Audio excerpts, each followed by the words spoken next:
Mais surtout, cher public, il y avait ce magnifique public. Sandrine Viglino qui fait rire un public burundais de 400 personnes pour sa première représentation sur sol africain. L'humoriste valaisanne a modifié son spectacle pour l'occasion. Les références suisses comme l'addiction au yogourt moka ne marcheraient pas ici.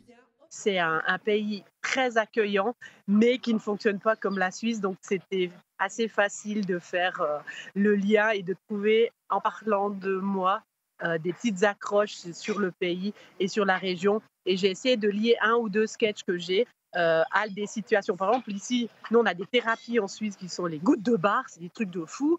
Ben, eux, ils sont des marabouts, donc c'était rigolo aussi de voir le contraste entre eux et nous.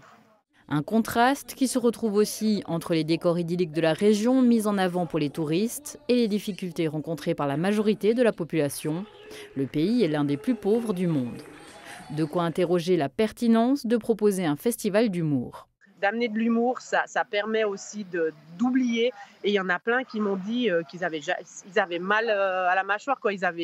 Voilà, c'est un vrai bon moment. Ça paraît ridicule quand je vous le dis peut-être comme ça, parce que nous, on a des comédie clubs, on a beaucoup de culture, tout ça. Mais là, en fait, on nous a expliqué qu'en fait, en un mois à Martigny, il y a presque plus de culture qu'en, je sais pas, une année ici. Parce que j'étais avec ma manager Aurélie, elle a pu créer du lien quand elle s'est rendue compte que c'était pas son passeport qu'elle avait.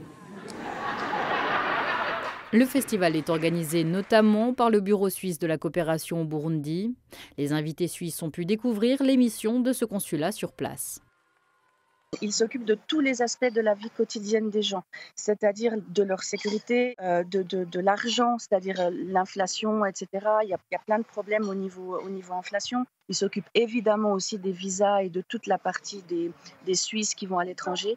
Mais ils font vraiment un gros travail sur place. Pour la première édition de ce festival d'humour francophone, la Valaisanne est entourée d'artistes de Guinée, du Cameroun, de France et du Rwanda. Une initiative pour offrir de la légèreté.